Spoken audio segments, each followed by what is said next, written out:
하나님 말씀 함께 봅니다. 함께 보실 하나님 말씀은 요한복음 20장 19절에서 21절 말씀입니다. 요한복음 20장 19절에서 21절 말씀.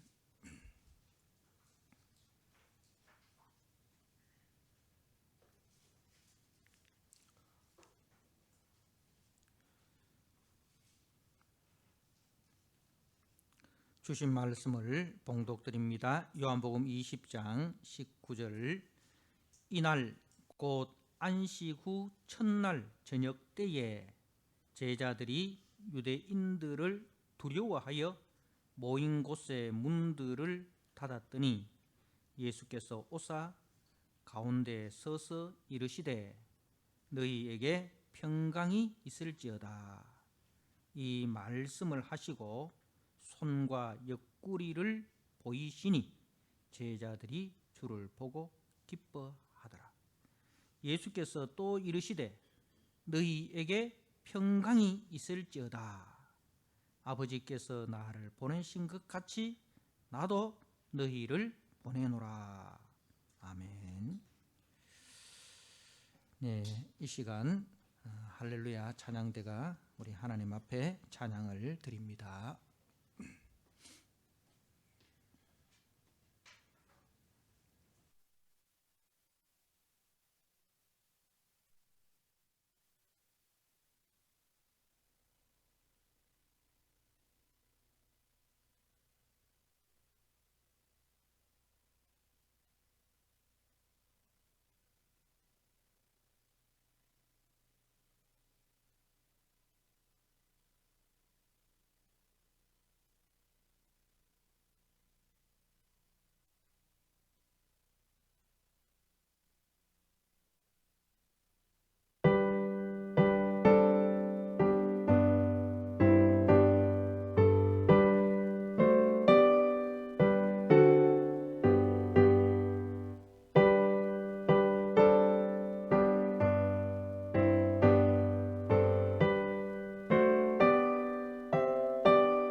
아멘. 하나님 아버지, 우리 모든 성도들의 심령마다 애통하는 마음을 주시고 또 그 애통하는 마음 속에 성령으로 충만케 하여 주셔서 우리 모든 성도들의 마음 속에 슬픔이 변하여 기쁨이 되게 하시고 염려가 변하여 찬송이 되게 하여 주옵소서. 성령께서 주시는 그 놀라운 은혜와 또 성령께서 우리에게 주시는 그 소망으로 인하여 환난을 이기고 핍박을 이기고 유혹을 이기고 세상을 이기고 넉넉히 하나님의 사람으로 견고하게 세워지는 은혜가 말씀 속에 예배 속에 있게 하여 주옵소서. 예수님께 하신 이름으로 감사하며 기도드리옵나이다. 아멘. 오늘 요한복음 20장 19절에서 21절 말씀, 평강이 있을지어다. 오늘 말씀에 19절 그리고 21절 우리 주님께서 두 번이나 제자들에게 너희에게 평강이 있을지어다 이렇게 주님께서 말씀하셨습니다. 우리 사람들은 눈으로 보고 또 귀로 듣고 손으로 만져야만 믿을 수 있다, 그렇게 주장을 합니다. 그래서 우리가 복음을 전하면 사람들이 천국을 보았느냐, 그죠? 천국을 보았느냐, 예수님을 보았느냐, 이렇게 네가 보지도 못한 것을 어떻게 믿으라고 하느냐, 그렇게 이야기를 합니다. 여러분, 이제 우리가 이 눈으로 보고 귀로 듣고 손으로 만져서 모든 것을 알 수 있고 또 분별할 수 있고 믿을 수 있는 것, 이거 하나님이 주신 선물입니다. 이걸 우리가 부정을 하면 안 돼요. 우리의 감각으로 알 수 있는 것들을 이걸 우리가 부정을 하면 안 됩니다. 그래서 우리 기독교는 무조건 믿으라는 게 아니에요. 무조건 믿으라. 그러면 믿지 못하는 것을 그래서 이성적으로 이해도 되지 않는데 무조건 믿으라고 강요하는 것은 그건 이단입니다. 그건 쇠뇌 교육이에요. 여러분, 혹시나 그런 설교를 듣는다든가 그런 이야기를 들으면 여러분, 이거 뭔가 이상하다 이렇게 의심을 해야 됩니다. 우리는 절대로 우리 기독교는 덮어놓고 믿는 게 아니에요. 덮어놓고 믿으라. 이제 좀 안 되면 네 믿음이 적어서 그렇다. 좀 안 되면 네 기도가 부족해서 그렇다. 뭐든지 이렇게 몰아붙이는 거는 그거는 문제가 있습니다. 참 오늘날 이단들의 피해가 참 심합니다. 우리가 조심해야 됩니다. 조심해야 됩니다. 이단인지 아닌지 분별할 수 있는 것은 여러분, 일단은 인간의 이성을 무시하고 덮어놓고 믿으라 하는 거. 뭐 좀 안 되면 네 믿음 없다 하고, 네 기도 부족했다 하고, 네가 정성이 부족했다 하고, 네가 헌금을 적게 해서 그렇다 하고, 막 이렇게 몰아붙이는 그 비이성적이고 비합리적으로만 나가는 것들, 의심을 해야 됩니다. 자, 그렇지만은 여러분, 이게 우리 감각은 하나님이 주신 선물이지만, 그러나 우리 감각으로 모든 것을 분별치 못합니다. 감각으로만 모든 것을 분별치는 못합니다. 감각의 세계를 넘어선 이 초감각의 세계가 있습니다. 그죠? 초감각의 세계가 있습니다. 이 과학의 세계가 있지 않습니까? 그죠? 그리고 그 과학의 세계를 넘어서서 이 말씀의 세계가 있습니다. 말씀의 세계, 이 영적인 세계가 있다는 거예요. 은혜로만 알 수 있는 세계가 있다는 것입니다. 그래서 오늘 우리가 지난 몇 주부터 쭉 살펴보았는데 이 주님의 부활이 너무나도 확실한 역사적인 사건이고 사실임에도 불구하고 그 주님이 부활하신 것을 빈 무덤을 통해서도 보았고 또 막달라 마리아 같은 경우에는 천사들의 그 전한 이야기를 통해서도 부활의 소식을 들었고 그리고 우리 주님도 만났지 않습니까? 그죠? 주님을 만났지 않습니까? 주님의 목소리도 들었지 않습니까? 앞에서 이제 14절 말씀이 이 말을 하고 뒤로 돌이켜 예수께서 서 계신 것을 보았으나 예수께서 서 계신 것을 보았으나 예수이신 줄은 알지 못하였더라.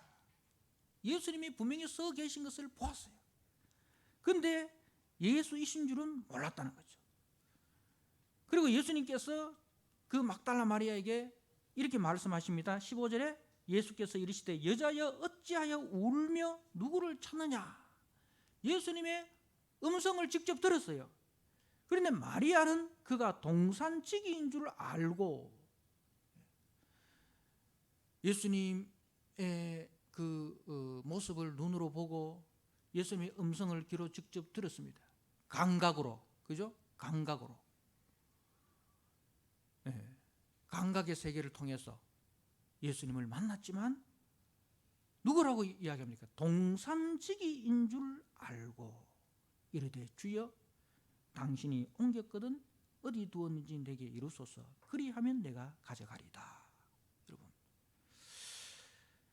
그러니까 우리의 감각이라는 것은 완전하고 완벽하지 않다는 거예요. 감각의 세계로만 모든 것을 알 수 있는 것은 아니라는 거예요. 자, 그런데 거기 이제 그 뒤에 16절에 예수께서 마리아야 하시거늘 마리아가 돌이켜 히브리 말로 라보니 하니 이는 선생님이라 하는 말이라. 이때 예수님께서 마리아야 하셨어요.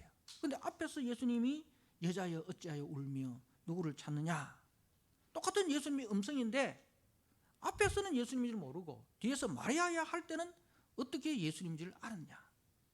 한 번 들어갖고 모르고 한 2번 정도 들어야 안다. 그런 이야기입니까? 그런 이야기가 아니고 여기에 뭐가 개입이 되느냐. 하나님의 성령이 개입이 된다는 거죠. 하나님의 영이, 하나님의 성령이 우리 마음속에 오셔서 우리 마음 문을 열어주시고 마음 문을 열어주실 때에 예수인 줄 안다는 거예요. 여러분, 엠마오로 가던 두 제자도 마찬가지입니다. 엠마오로 가던 두 제자도 그 주님과 함께 동행을 합니다. 그죠? 엠마오로, 예루살렘에서 엠마오로 이제 걸어가는데 예수님이 동행을 하면서 이제 예수님을 동행을 하니까 눈으로도 보고 귀로 듣지 않습니까? 그런데 저들이 예수인 줄을 알지 못하는 거예요. 자, 그런데 우리 주님께서 성경으로 예수님께서 십자가에 죽으시고 3일 만에 다시 살아나야 한다는 것을 말씀을 풀어 주실 때에 저희의 마음이 뜨거워지고 그리고 이제 음식을 나누실 때에 저희들이 눈이 밝아서 예수인 줄 알게 되는 거예요. 근데 예수님이 떠나버리지 않습니까? 그때 저들이 우리가 말씀을 들을 때에 우리 마음이 뜨겁지 아니하더냐. 그러니까 그 속에 하나님의 성령께서 개입하셔서 저희 마음 눈을 열어주시고 마음 문을 열어주실 때에 예수이신 줄을 알게 된 것입니다. 자, 이제 막달라 마리아가 주님인 줄을 알고 그리고 그 주님을 평소에 하던 것처럼 주님을 만지고 주님을 붙잡고 경배를 합니다. 그런데 그때 우리 주님께서 막달라 마리아에게 하시는 말씀이 나를 붙들지 말라. 우리가 개역 성경에서는 나를 만지지 말라 그렇게 되어 있죠. 그러니까 같은 말인 거예요. 나를 만지지 말라, 나를 붙들지 말라. 내가 아직 아버지께로 올라가지 않았습니다. 그렇게 말씀을 하십니다. 왜 이 말씀을 하셨느냐 하면 이제 막달라 마리아는 예수님이 부활하신 것을 단지 예수님 나사로의 소생을 보지 않습니까? 소생 정도로 생각을 하는 거예요. 다시 옛날로 돌아갈 줄 아는 거예요. 다시 옛날 갈릴리에서 주님과 함께 그 말씀을 듣고 이적을 행하고 주님을 섬기고 했던 그런 그 아름다운 추억이 있는 그 시절로 돌아가는 것으로 그렇게 생각을 하는 거예요. 이제는 그 예수님이 부활을 통해서 더 능력 있는 예수님이 돼가지고 우리의 꿈을, 우리의 소원을 이루어주는 그런 이제 일을 하시는 분으로 예수님을 생각을 하는 거예요. 거기에 대해서 주님은 나는 아버지께로 올라가야 될 사명이 있다. 거기서 해야 될 사역이 있다. 이 땅에서의 사역이 있던 것처럼 이제 하늘나라에서의 사역이 있다는 거예요.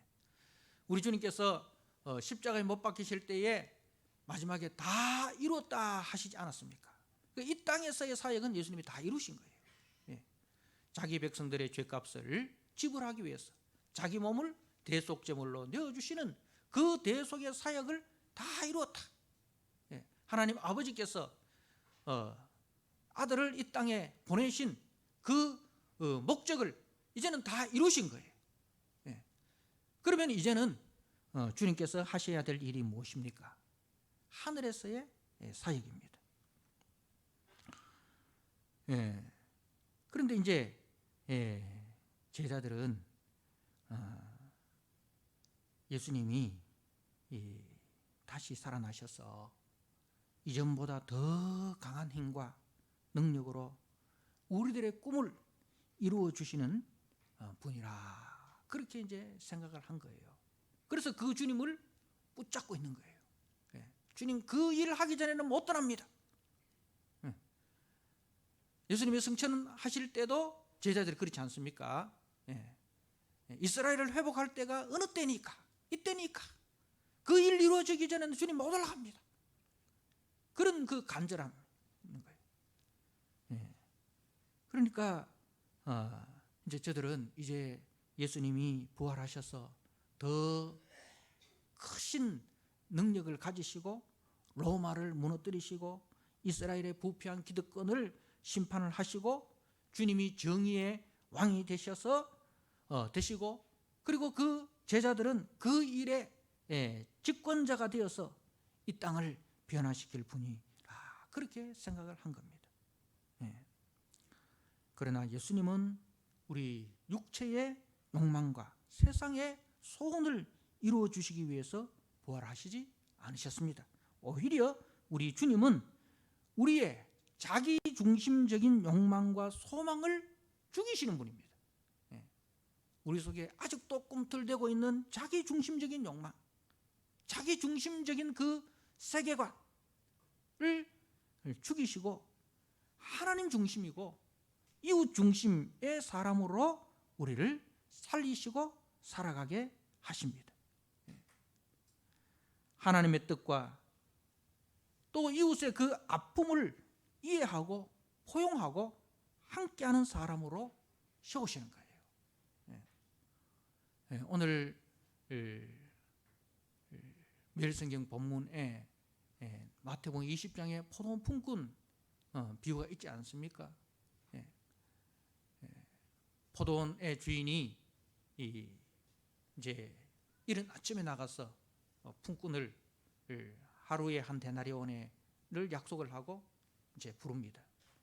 그리고 12시에 오후 3시에 그리고 1시간 남은 오후 5시에까지 가서 장터에서 놀고 있는 사람들을 데리고 와서 이제 포도원으로 들여보냅니다. 이제 처음에 부를 때는 한 데나리온을 약속을 했고 그 뒤에는 상당히 줄이라, 상당히 줄이라 그렇게 이제 이야기를 합니다. 자, 그리고 이제 5시에 들어온 사람이 1시간 일을 하고 이제 주인이 청지기를 통해서 임금을 지불을 하는데 1시간 일하는 사람에게 한 데나리온을 줍니다. 뒤에 이제 그 서 있는 사람들은 기대감이 부풀어있는 거예요. 야, 1시간 일하고 한 데나리온 받았는데 우리는 아침부터 와서 일했으니까 더 많이 받을 것이다. 그렇게 이제 기대를 했는데 주인이 역시나 한 데나리온을 주는 거예요. 그러니까 뒤에 있는 사람이 뿔이 난 거예요. 이거 불공평한 거 아닙니까? 1시간 일하는 사람한테 한 데나리온 주고 우리는 아침부터 지금까지 일했는데 왜 한 데나리온 줍니까? 내가 너희들한테 뭐라고 약속했냐? 한 데나리온 주겠다고 약속하지 않았냐? 근데 그 사람들이 뿔이 난 이유가 뭐예요? 공로주의입니다. 공로주의, 보상주의. 이게 누구예요? 제자들이에요. 제자들이 이제 앞에 19장에 부자 청년 이야기 나왔잖아요. 내가 무슨 선한 일을 하여야 영생을 얻으리까? 그런데 주님이 말씀이 선하신 분은 하나님 외에는 아무도 없다 이거예요. 하나님 한 분만 선하시고, 그럼 뭐예요? 선한 일을 통해서 영생을 얻을 수 있는 인간은 아무도 없다 이 말 아닙니까? 그죠? 하나님 한 분 외에는 선한 분이 없고 이 땅의 모든 인간들은 다 선한 인간이 아닌데 선한 일을 통해서 영생을 얻는다는 그 생각 자체가 잘못된 것이다. 뭐냐? 너는 선한 존재가 아니다 이 말입니다. 인간은 선한 존재가 아니야. 응? 선한 일을 할 수 있는 그런 존재가 아니야. 모든 사람이 죄를 범하였으며 하나님의 영광에 이르지 못하더니 네 본질이 뭐냐? 하나님을 반역하고 떠난 죄인이라는 것. 그래서 그 죄를 위해서, 그 죄값을 지불하기 위해서 하나님의 아들이 대속제물을 되어 주셨다는 것. 대속제물을 되기 위해서 하나님의 아들이 오셔야만 된다는 것, 그게 구약의 가르침이에요. 그런데 인간들은 그 하나님이 약속하신 그 구원자 예수 그리스도를 무시해버립니다. 오히려 자기들의 선행으로 율법을 지켜서 구원을 얻는다고 생각을 합니다. 자, 그럼 좋다. 율법에 대해서 주님이 이야기를 하시는데 그 율법에 대해서 주님이 10계명 중에서 앞에 있는 1계명에서 4계명 빼버립니다. 5계명부터 주님이 이야기를 합니다. 살인하지 마라, 가늠하지 마라, 도둑질 하지 말라, 내 부모를 공경하라. 내가 어려서부터 다 지켰습니다. 어려서부터 다 지켰습니다. 그렇게 이야기를 합니다. 그러면서 주님께서 좋다. 그러면은 네가 있는 재물을 팔아서 가난한 자에게 주고 나를 따르라. 이렇게 이야기합니다. 그런데 이 사람이 이 재물이 많은 거로 근심하여 돌아갔다. 그렇게 이야기를 합니다. 무슨 이야기냐 하면은 이제 이 사람이 가지고 있는 것이 공로주의예요. 우리가 주님을 위해서, 하늘나라를 위해서 이렇게 일했다 이거예요. 그런데 주님께서 그러면 1계명에서 4계명 이야기하지 않고 5계명부터 10계명, 소위 말해서 이웃 사랑에 대한 말씀을 하는 거잖아요. 그러니까 하나님 사랑은 반드시 뭐로 나타나야 된다? 이웃 사랑으로 나타나야 된다는 거예요. 여러분, 하나님 사랑은 증명이 안 되잖아요. 증명이 안 되잖아요. 그죠? 하나님 사랑했더니 증명이 안 되는 거라. 그래서 그걸 증명할 수 있는 게 뭐냐? 하나님 사랑이 결과는 반드시 이웃 사랑이라는 열매로 나타나야 된다 이거예요. 그 이웃 사랑이라는 열매로 나타나지 않는 하나님 사랑은 전부 다 이 백성이 입술로는 나를 공경하되 마음은 내게서 멀도다. 그러니까 립 서비스인 거예요. 그 립 서비스. 그러니까 이 사람이 결국은 하나님을 사랑하는 사람이 아니라는 거예요. 죄인이라는 것이 드러나요. 죄물에 매여 있는 사람이라는 거죠. 모든 것이 주님의 은혜라는 것을 잊어버리고 그 죄물이 누구 것이다? 내 것이다. 죄물에 매여 있는 사람이지 말씀에 매여 있는 사람, 은혜에 매여 있는 사람, 하나님께 매여 있는 사람이 아니라는 것을 주님이 밝히는 거예요. 자, 이걸 들으면 제자들이 뭔가 깨달아야 되는데 제자들이 또 뭐라고 이야기하면 그 부자 청년 보고 부자 청년은 재물이 많아서 근심하게 떠났잖아요. 우리는 재물을 버리고 주님을 따랐잖아요. 그물도 버리고 배도 버리고 아버지도 버리고 가족도 버리고 떠났단 말입니다. 주님, 우리는 다 버리고 떠났는데 우리는 하늘나라에서 뭘 받습니까? 참, 바보 도통하는 소리를 하고 있는 거예요. 그런데 주님께서는 뭐라고 하지 않으시고 뭐라고 이야기합니까? 나를 따라온 너희들에게 하늘에서 뭐 100배의 상을 받을 것이고 막 이렇게 또 이야기를 해주십니다. 하시면서 이제 그 부자 오늘 저 마태복음 20장 이야기를 하는 거예요. 뭐냐면은 제자들 속에 있는 것도 공로주의. 그 사람들 그 부자 청인에게도 있는 게 공로주의예요. 그 천국은 어떤 우리의 공로로 들어가는 게 아니다 이거죠. 천국에서 우리가 무엇을 누리는 것은 거기에 대한 보상으로 주어지는 것이 아니다 이거예요. 그 사람 이 아침 일찍부터 온 사람이 화가 난 이유는 뭐예요? 1시간 일하고 한 달에는 받는 게 배 아픈 거예요. 남 잘 되는 게 배 아픈 거야. 남 잘 되는 게 배 아픈 거예요. 그런데 주님은 뭐예요? 긍휼히 여기시는 거예요. 주님이 포도원에 천국에 일꾼이 부족해서 부른 게 아니에요. 일꾼이 부족해서 주님이 우리를 부른 게 아니에요. 전적으로 타락하고 전적으로 무능한 우리들을 불쌍히 여기셔서 자기 아들을 대속제물로 내어주셔서 구속하시고 그리고 우리를 천국의 일꾼으로 세워주신 것은 은혜 중에 은혜예요. 그래서 사도 바울이 뭐라고 이야기했습니까? 나의 나된 것은 하나님의 은혜라. 하나님의 은혜라. 그죠? 우리가 천국 백성이 되고 천국 백성으로서 우리가 일할 수 있는 것, 그것은 은혜 중에 은혜입니다. 죄인이 영원한 지옥에 떨어져야 할 인간이 하나님 나라의 일꾼이 된다는 것, 이건 은혜 중에 은혜예요. 그 은혜에 감사해서 우리가 일을 해야 되는 거예요. 그래서 주님은 우리에 대한 불쌍히 여기는 거예요. 그 마음이었어요. 그러니까 오후 5시까지 일하고 있는 사람은 어떤 사람이에요? 세상에서 쓸모없는 사람들이에요.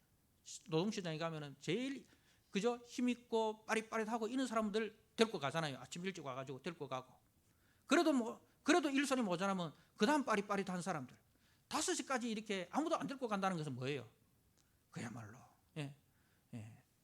가치 없는 사람들 데리고 가서 일 시켜봤자 일값보다도 오히려 품값이 더 나가는 그런 효율성이 떨어지는 사람들이라는 거예요.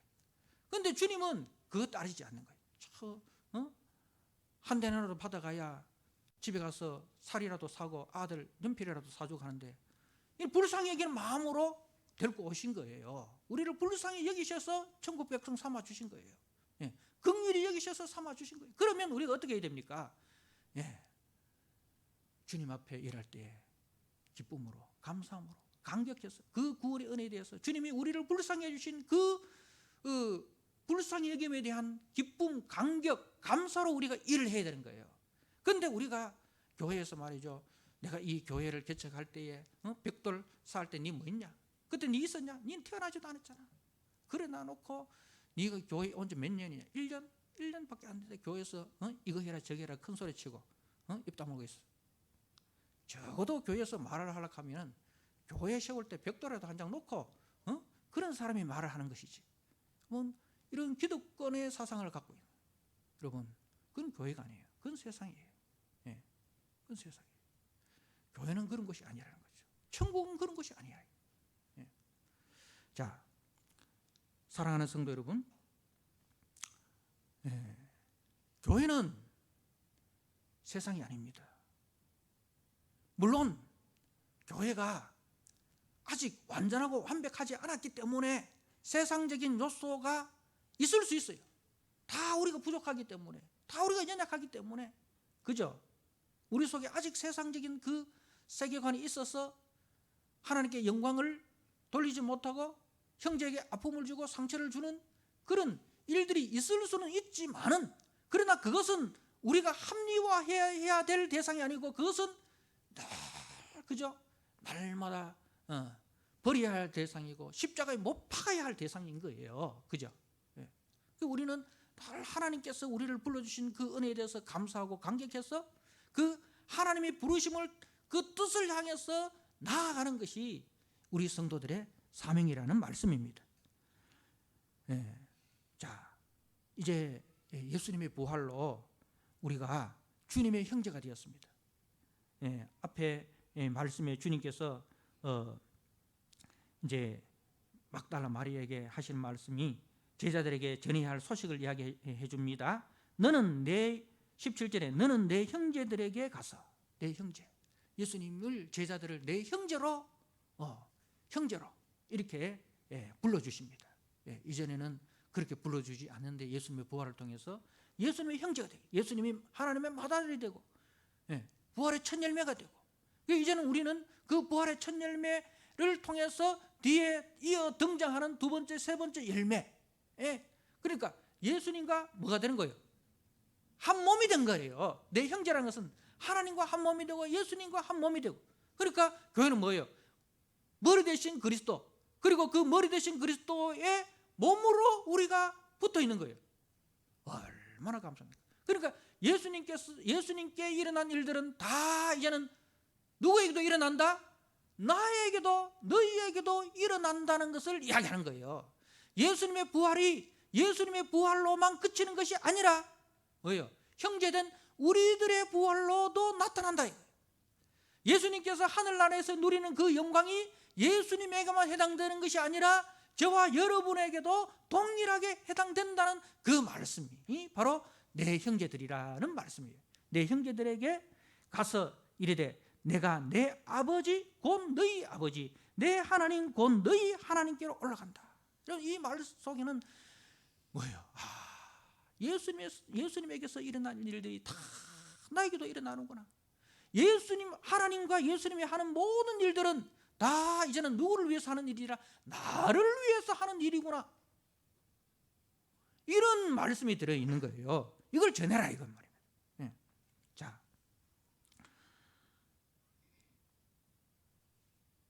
그래서 이 일을 위해서 이제 우리 예수님께서 하늘나라로 올라가신다. 그 일을 위해서, 그 일이 이루어지기 위해서는 이제 이 일을 위해서 주님께서 성령을 부어 주실 텐데, 성령은 예수님이 올라가셔야만 보내주시는 거예요. 그래서 성령이 오시면 이제 우리는 이 땅에서 주님이 하신 일들을 우리도 똑같이 하게 됩니다. 예수님의 마음을 가지고, 예수님의 목적을 가지고, 예수님의 비전을 가지고 우리가 일을 하게 되는 거예요. 누가 그 일을 시키십니까? 누가 그 일을 인도하십니까? 예수님의 영이신 성령께서. 그래서 이제 그 일을 위해서 성령을 보내주시겠다. 그 일 성령을 보내주시기 위해서 이제 우리를 우리 예수님께서 하늘나라로 올라가시겠다. 자, 그런데 마리아가 전하는 이 소식을 들은 제자들의 반응이 어떨까요? 오늘 말씀에 보니까 이날 곧 안식후 첫날. 안식후 첫날은 뭐예요? 주님이 부활하신 날이죠. 부활하신 그날 새벽부터 지금 일어난 일들을 우리가 지금 보고 있는 거예요. 그리고 이제 안식후 첫날 저녁 때, 이 저녁 때라는 것은 이른 저녁이 아니고 늦은 저녁이에요. 왜냐하면 이제 우리가 이 부분을 좀 더 우리가 잘 이해하기 위해서는 마가복음 16장을 우리가 한번 보셔야 됩니다. 마가복음 16장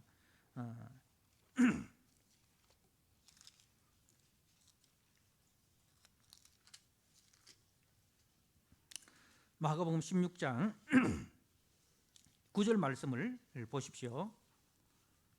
마가복음 16장 9절에 예수께서 안식 후 첫날 이른 아침에 살아나신 후 전에 7 귀신을 쫓아내어 주신 막달라 마리아에게 먼저 보이시니 마리아가 가서 예수와 함께 하던 사람들이 슬퍼하며 울고 있는 이 중에 이 일을 알림해.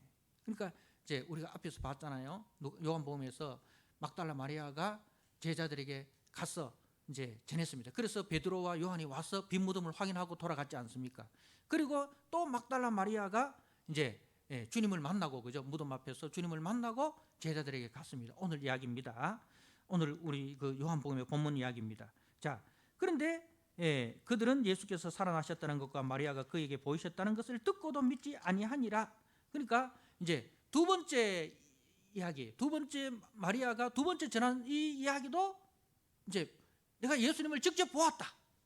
는 그 이야기를 듣고도 믿지 않았다는 거예요. 첫 번째 이야기뿐만 아니라 두 번째 이야기까지도 듣고도 믿지 않았다는 거죠. 자, 그리고 12절에 그 후에 그들 중 두 사람이 걸어서 시골로 갈 때에, 시골에서는 엠마오를 말하는 거예요. 예수께서 다른 모양으로 그들에게 나타나시니 두 사람이 가서 남은 제자들에게 알리었으되 역시 믿지 아니하니라.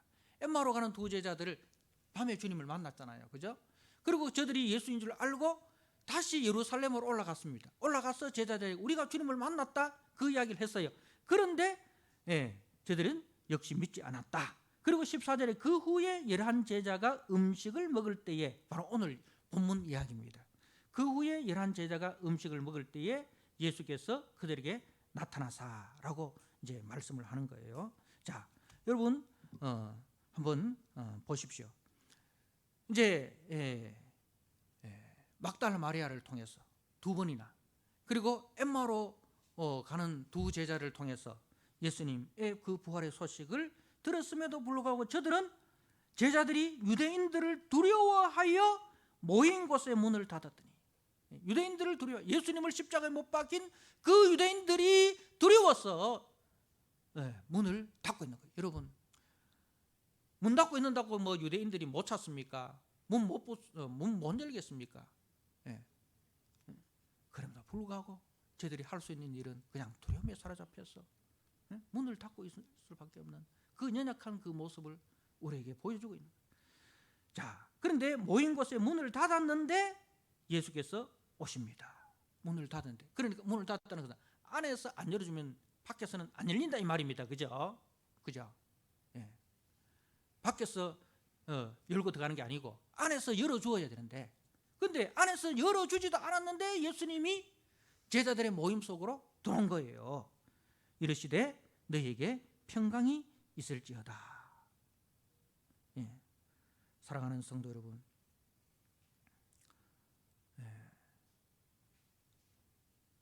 제자들의 모습을 통해서 나의 모습은 어떠한가 한번 생각해 보시길 바랍니다. 아마 제자들은 예수님의 역사적인 부활은 믿었을 거예요. 아, 예수님이 부활하셨단다. 그거는 믿을게. 근데 어쩌라고? 예수님 부활했는데 그게 내하고 무슨 상관이 있는데? 예수님 부활했는데 아무 일이 일어나지 않잖아. 예수님 부활하고 하루 종일 지났는데 세상에 뭔가 변화가 일어나야 되는데 아무 변화가 없잖아. 그죠? 예수님 부활했는데 예루살렘에 무슨 변화가 있습니까? 예수님을 십자가에 못 박은 자들이 막 회개하고 잘못했다 하고 뭐 그런 일이 일어납니까? 아무 일이 없는 거예요. 예수님 부활했는데 아무 일이 일어나지 않습니다.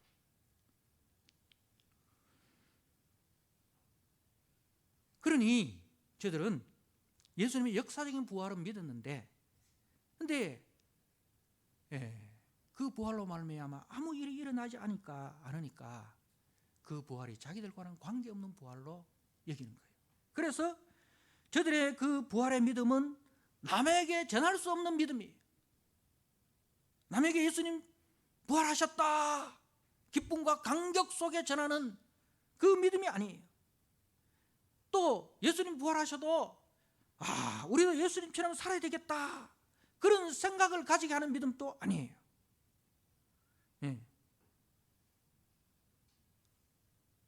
십자가 길을 가다가 죽으면 영원히 살 것이다 이런 믿음을 가진 것도 아니에요. 그러니까 부활의 소식은 들었는데 아무 기쁨도 없고 아무 감격도 없고 아무 힘도 없는 그런 믿음. 오히려 우리도 예수님처럼 살다가는 유대인들에게 죽을 수도 있겠구나 라는 그 두려움만 있는 그 부활의 믿음이에요. 자, 오늘 여러분 우리들도 주님의 부활을 믿는다 하면서 제자들처럼 여전히 세상이 두렵고 또 세상의 화려함과 세상의 웅장함이 부러워서, 그리고 죽음이 두려워서 죄의 종로로 타는 아무 힘없는 그 믿음으로 우리는 살아가고 있지는 않습니까? 예수님이 부활하신 그 부활을 믿는 우리들이 말입니다. 부활에 대한 기쁨과 부활에 대한 감격과 부활에 대한 능력으로 주님이 주신 그 사명을 감당하는 믿음으로 나아가지 못하고 사명은 잊어버리고 세상에 살면서 여전히 세상이 두렵습니다. 위에 있는 상사들이 두렵습니다. 잘 사는 사람들이 부럽습니다. 세상에 화려하고 웅장한 그 문화가 부럽습니다. 여전히 죽음이 두려워요. 부활의 신앙을 가졌다 하면서 여전히 우리는 아무런 변화 없이 아무런 능력 없이 죄의 종로로 타고 그렇게 살아가고 있지는 않습니까? 제자들의 적은 예수님을 십자가에 못 박은 유대인이 아니라 무엇입니까? 그들 속에 있는 영적 무지와 불신인 것입니다.